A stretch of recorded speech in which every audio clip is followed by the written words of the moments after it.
救急車に同乗して病院まで来ましたが、幸い大きな怪我はないようです。すぐに会社に向かいます。一体その怪我人とやらはどこの誰なんだ？ああ、ただの通りすがりの70歳くらいのおばあさんですけど。今日の大事なプレゼンを投げ出して、知らないババアを助けるとは何事だ。クズめ。プレゼンは俺がやる。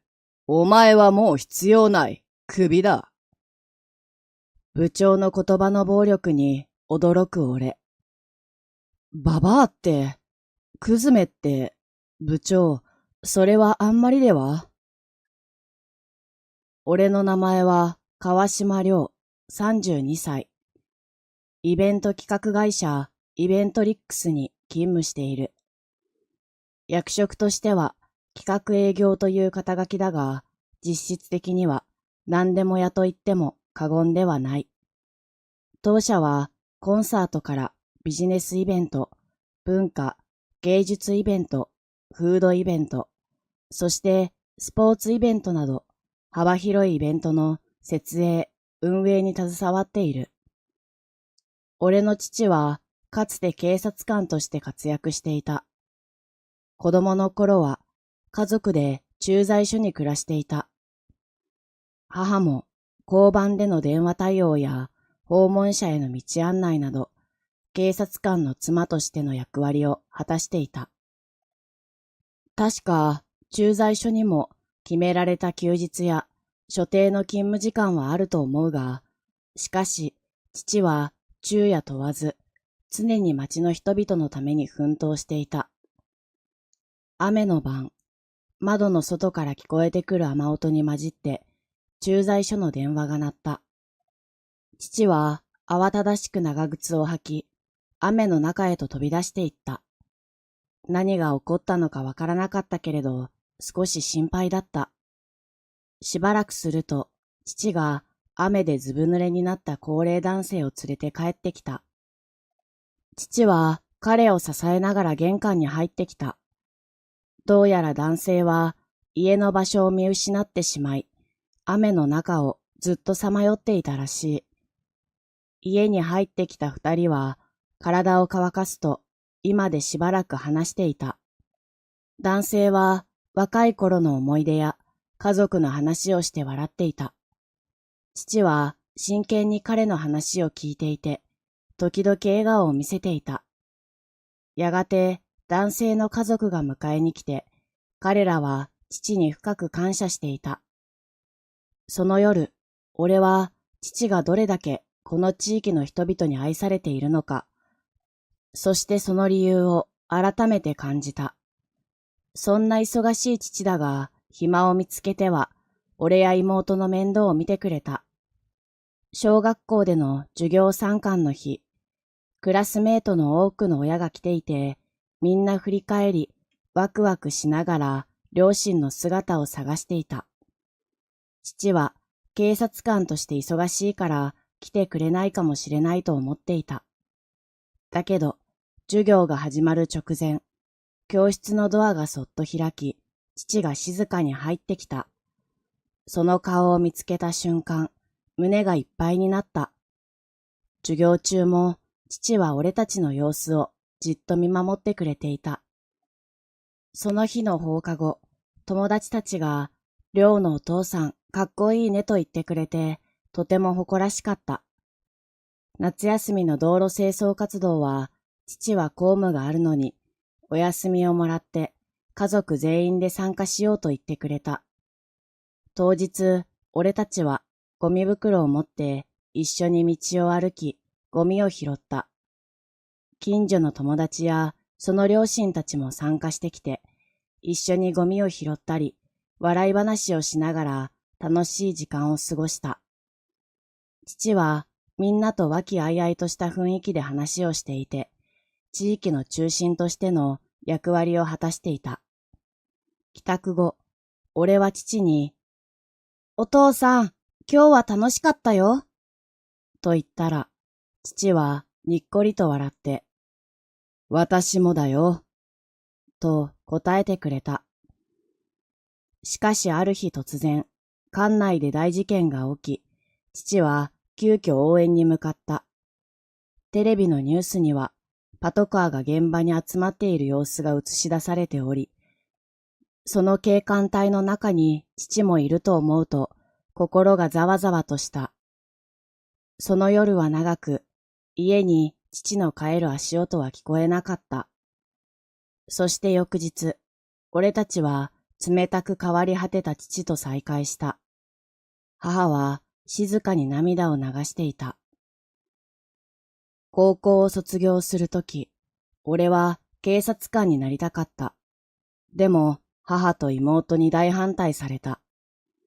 そこで教師に推薦をしてもらい、高校に求人を出している企業の中から今の会社、イベントリックスに就職した。イベントの仕事はとにかく華やかだ。時には世界的なアーティストのコンサートを覗き見したり、一流のプレイヤーが出場する試合を目にすることもある。ある日、世界的な大物アーティストのコンサートを手掛けることになり、これまでになかった大舞台制作に俺たちのチーム全体がワクワクした。初期の段階からそのアーティストとテレビ会議をして、ステージの演出や照明の打ち合わせを行った。そして本番の日、満員の観客の前でアーティストが歌い上げる姿を見て、自分たちが作り上げた舞台を実感することができた。その瞬間の興奮は今でも忘れられない。我々はフードイベントも得意としている。先日は地域の新鮮な特産品を紹介し、多数のキッチンカーと屋台が並ぶイベントを運営した。それぞれの出店が工夫を凝らした料理を提供し、人々が美味しい料理を堪能しながら楽しい時間を過ごす様子を目にして、俺はこの仕事が地域と深くつながっている実感を感じ、新しいコミュニティを築いていると思えた。ビジネスショーではスタートアップ企業の設立発表会をサポートした。デザイナーやプランナーと密に連携し、洗練されたステージ演出を打ち出した。特に注目すべきは、ロボットを司会者として登場させた点。これにより、スタートアップの先進性を象徴するものとなった。発表会は成功を収め、その裏側で役割を果たせたことは、俺にとって充実した経験となった。俺の職場は楽しい雰囲気で、仲の良い同僚に恵まれている。だけど、中には俺と合わない人もいる。特に、阿久津部長とはなかなかうまくいかない。阿久津部長は、私立大学の文学部を卒業した自称ナイスガイ。学生時代から夏はマリンスポーツ、冬はスキーやスノーボードを楽しむなど、とてもアクティブだったらしい。現在もアウトドア活動を熱心に楽しむ一方、夜の街も満喫しているようだ。部長はフットワークが軽く、ノリで仕事を進めるタイプ。一方、俺の慎重で計画的な性格が彼には耐えられないらしい。陰では俺のことをクソ真面目な堅物だと悪口を言いふらしているようだ。俺は常に計画的に確実に結果を出すために努力してきた。しかし、阿久津部長にとって、俺のそのような姿勢は面白くないと感じられてしまうのだろう。部下としての立場から、部長の指示や意見を尊重しようと努力はしているが、どうしてもその考え方や価値観には納得がいかないことが多い。そして、阿久津部長には、業務上の不正行為が多く見られた。しかし、それはあまりにも些細な内容のため、誰も注意ができないでいた。オフィスの備品や消耗品、例えば高価なボールペンや LED 電球などをこっそり自宅に持ち帰っているという。そのため、彼の自宅は会社のオフィス用品で溢れているとの噂が立っていた。彼は接待の経費処理の際、いつも無関係な領収書を紛れ込ませていた。これにより、月に数千円程度の不正な金銭を手にしていた。社内で配布される限定グッズや競技のチケットなど、一般には流通しないアイテムをネットオークションで転売していた。みんなで我慢の限界を迎え、俺が本部長に部長の不正を報告した。しかし、それが逆効果で、部長は仕返しとばかりに嫌がらせをしてきた。昼休みには、俺の弁当を隠す。会議の場所を意図的に間違えて伝える。さらに、退勤時間直前に新たな仕事を突きつけてくる。まるで子供の嫌がらせのようだ。俺たちは部長の不正を咎めることを諦めた。ある日、部長と俺は社長室に呼ばれた。そこにいたのは社長と、もう一人はスポーツイベント事業部の中村専務。専務から大規模なスポーツイベントの企画を説明された。君たちでやってくれるか？と社長が言う。はい、承知いたしました。と我々は応じた。このイベントは主会場となるスタジアムだけでなく、各地でのパブリックビューイングやリモート観戦を含み、それだけでも10億円の予算をかけた大規模なものとなる。その日から俺は連日徹夜をして企画資料の作成に努めた。一方、部長は手持ちの業務を若手に振り分け、自らは余暇を楽しむ日々を過ごしていた。何度もクライアントとのミーティングを重ねる中、企画は次第に具体的な形を取り始めた。そして我々がクライアントの経営陣へプレゼンテーションを行うことが正式に決まった。阿久津部長の非協力的な態度は変わらない中、プレゼンの資料は同僚たちの協力を得て前日の夜に完成した。俺は何日もオフィスにこもりきりだったので、久々に自宅のマンションに戻ったが、明日の重要な本番を前に気が落ち着かなかった。結局、ベッドの上で何度もプレゼン原稿を読み返し、夜が更ける中でも小さな声で繰り返しスピーチの練習を重ねていた。そうしている間に眠りに落ちてしまっていたようだ。目を覚ますと時計の針は6時を指している。だが、この時間にしては窓の外が明るすぎる。6時にしては明るいな。スマホを確認すると、実際の時間は8時近く。しまった、遅刻だ。と思い、急いで起き上がる。駅まで走れば、なんとか間に合うかもしれない。そう思い、住宅街の角を曲がると、路上に高齢の老婦人が倒れている姿が目に入る。彼女は痛そうに足を押さえていた。通常ならば人通りのあるこの住宅街だが、どういうわけか今日は誰もいない。どうしたらいいのだろう。もし彼女を助けたら確実にプレゼンに遅刻するだろう。父の姿を思い浮かべた。お父さんだったらどうしただろう。きっと迷わず手を差し伸べるだろう。そんな父の姿を目の前に思い浮かべた。俺は老婦人に声をかけた。どうしたんですか？急に足がもつれて転んでしまって。大丈夫ですか？怪我はどこですか？左の膝に痛々しい傷跡が見える。俺はハンカチで患部を押さえて止血しながら反対の手でスマホを操作して救急車を呼んだ。遅刻を気にしていた思いは吹き飛んでしまい、彼女を助ける気持ちにと変わっていた。通学途中なのだろう。2人の女子学生が歩いてきた。彼女たちは俺が怪我人を手当てしていることに気づくと駆け寄ってきた。すみません。何か私たちにできることはありませんか？学生たちに老婦人の体を支えてもらう。そして俺は両手でハンカチを圧迫し、止血を続ける。遠くに救急車の赤いランプの点滅が見えてきた。救急車はもう少しです。頑張ってください。俺たちは必死に老婦人を励ました。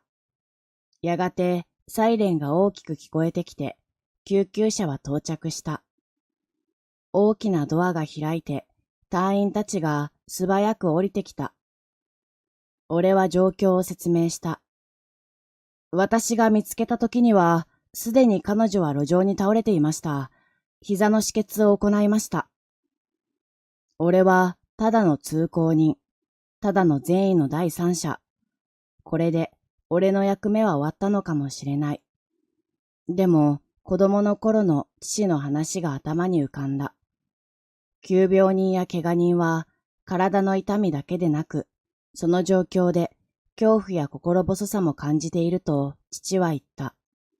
そのため父はしばしば一人暮らしの高齢者や体に障害を持つ人を救急搬送する際に付き添いを務めていた。では、ご家族や知人ではないんですね。隊員の質問に、俺は現実に引き戻された。違います。でも、病院まで付き添っても構わないでしょうか。隊員は少し驚いた表情をしたが、すぐに感謝の言葉を返してくれた。それは、ご協力に感謝します。どうぞ、お乗りください。眩しく点滅する赤い光の下、胸と足をベルトで固定されて、ストレッチャーに乗せられた老婦人が隊員により救急車に運ばれていく。隊員に案内されて、後ろのドアから救急車に乗った。補助席のような薄っぺらなシートに座る。俺はプレゼンのことが気にはなっていたが、慌ただしさの中、電話をかけることまで頭になかった。救急車はサイレンを鳴らして走り出した。他の受け入れ先がいっぱいだったらしく、到着したのは市街地から少し遠い病院だった。老婦人は救急外来診察室と表示された部屋に入っていった。待合室に座った俺は、救急隊員、病院の看護師、そして医師に代わる代わる質問をされた。医師の話によれば、現在 CT スキャンで状態を確認中だが、足の外傷を除けば大きな問題は見られないので、すぐに帰宅できるだろうという。それは良かったです。そこでようやく、俺は会社に連絡を入れていないことに気がついた。会社に電話したところ、部長は激怒していた。部長、通勤中に怪我をした人を見かけ、救護活動していたんです。そんな言い訳が通ると思うなよ。遅刻野郎が。救急車に同乗して病院まで来ましたが、幸い大きな怪我ではないようです。すぐに会社に向かいます。一体、その怪我人とやらはどこの誰なんだ？あ、ただの通りすがりの70歳くらいのおばあさんですけど。今日の大事なプレゼンを投げ出して、知らないババアを助けるとは何事だ、クズめ。ババアって、クズめって、部長、それはあんまりでは。部長の怒りは収まる気配がなかった。お前みたいな仕事よりも他人のババアを優先するクズは、もう会社に来なくてもいいぞ。部長の言葉の暴力に驚く。プレゼンは俺がやる。お前はもう必要ない。クビだ。電話は部長が切った。やれやれ、クビか。クビを告げられたのは衝撃的だが、あの部長の下で働くのを考えれば、それも良かったかなと思う。転職する良い機会だったのかも、と俺は思うことにした。看護師が近寄ってきて、俺に声をかけた。患者さんがお礼を言いたいと言っています。電話でのやりとりに夢中で気づかなかったが、振り返ると診察が終わって、車椅子に乗った老婦人と、それを押すスーツを着た若い女性がいた。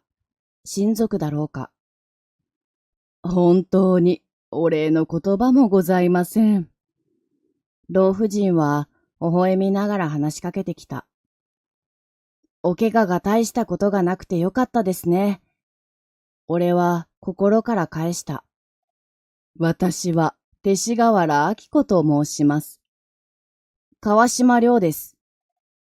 川島さん、私のせいでお仕事に差し支えがあったのではありませんか？俺は笑顔で答えた。大丈夫ですよ。ちょっとした空き時間でしたから。なら、これから少しお時間をいただいてもよろしいでしょうか？もちろんです。クビになったばかりで時間はたっぷりある。彼女のお願いを聞いてみるのも悪くはないと感じた。黒いスーツの女性についていくように、病院の外に足を踏み出すと、黒塗りの高級車が何台も整然と並んで止まっていた。太陽の光が車体に反射してキラリと輝いている。老婦人は優雅に手を振り、どうぞこちらへ、と微笑んで俺に乗車を促した。運転手が素早くドアを開け、俺は先頭の車の後部座席に座った。車内は静かで、やがて窓の外を流れる風景が都心のビル群に変わり、なんと今日プレゼンを行う予定だった桜花エンタープライズの巨大なビルの前に到着した。老婦人たちの導きで、エレベーターで最上階に上がると、豪華な会議室に案内された。大きな窓からは都心の眺めが一望できる広々としたワンフロアだ。その遠くの席に我が社の中村専務と俺の上司であった阿久津部長が緊張して座っていた。部屋の片側には桜花エンタープライズの社長、岡田磯六氏が立っており、俺と老婦人を迎え入れた。会長、ご無事で何よりです。と話す。老婦人は勅使河原明子会長、桜花エンタープライズの頂点に立つ人物だった。大丈夫よ。この親切な青年が助けてくれたのよ。会長は微笑みながら視線を俺の方に向けた。岡田社長も俺に礼を言い、その様子を見た中村専務と阿久津部長は驚きの表情を隠せない様子だった。会長が俺の胸元の社員バッジに目を落とし、先ほどの電話でイベントリックスの社員さんだと分かったの。と言うと、阿久津部長の顔が青ざめた。中村専務と阿久津部長は急ぎ足で近づいてきた。会長、お怪我が深刻ではなくて本当に安心しました。中村専務が敬意を込めて声をかける。当社の社員がお手伝いできたようで、私たちも嬉しく思います。阿久津部長が続けたが、その態度は少し取り繕っているようだった。会長は顔をしかめ、冷たい目で阿久津部長を睨んだ。しかし、あの電話でのあの言葉は許せないわ。阿久津部長の顔がますます青ざめ、彼は言葉を失った。その後、会長の怒りの声が大会議室に響き渡った。ババア、そしてクズとはどういう意味ですか？阿久津部長は何も言えず、ただ震えていた。俺は勅使河原会長と岡田社長に通話内容を説明した。仕事よりババアを優先するクズ野郎はクビだと言われました。中村専務が慌てて言った。会長、何かの誤解かと思います。専務は俺の方に目を向けると、川島くん、早くプレゼンを開始してください。と声をかけた。部長からはマイクを手渡され、そのまま引っ張られるように壇上へ連れて行かれた。商談の前に皆様にお伝えしたいことがあります。俺はマイクを通して会場全体に言葉を向けた。私の父は警察官でした。父は弱い立場の人々を見過ごせない性格で、常に市民への援助を惜しまなかった。その姿を見て育った私は、小さい頃から父を尊敬してきました。俺は話を続けた。父が殉職してからも、その思いは私の胸に刻まれ、迷った時、困難な時の指針としていました。静寂が会場に広がった。今朝、道で会長とは知らず、怪我をされている方を見かけた際、私の体は勝手に動き、救護しました。誰かが困っているとき、その手を取らずにはいられない。それが私の、そして私の父の心情です。会議の参加者一人一人が息を飲んで、俺の言葉に耳を傾けていた。しかし、その行動が会社の上の者には受け入れられなかったようで、私は首を宣告されました。でも、私の働く会社が人の温かさを欠いた組織であるなら、私の方でその中にいる価値はないと判断しました。と言い、深呼吸をして続けた。したがって、私はすでに退職した身です。プレゼンテーションは阿久津部長にお任せしたいと思います。その時、会長が静かに言った。川島さん、私はあなたのプレゼンを見たいと思っています。上司の意向はともかく、私はあなたを信頼しています。岡田社長もうなずきながら、まったく会長の言われる通りです。と付け加えた。ありがとうございます。それでは、私がプレゼンテーションを担当させていただきます。と言い、俺はプレゼンを開始した。プレゼンは圧倒的な成功を収めた。大会議室では拍手と歓声が鳴り止まなかった。計画は無事に締結された。しかし、会長は一つの条件をつけた。契約する条件として、川島さんをこのプロジェクトの担当者にしてください。中村専務がすぐに答えた。承知しました。専務は俺をじっと見つめて、川島、君がこのプロジェクトのリーダーだ。ぜひ頼む。と言った。俺は胸が高鳴りながらみんなの前で答えた。はい、絶対に成功させます。このスポーツイベントの企画の中で俺が提案した世界中の子供たちを笑顔にというサブテーマが好意的に受け入れられ大きな評価を得た。このテーマは多くのスポンサーから絶賛され、イベント中は世界中の子供たちの歓喜の声が響いた。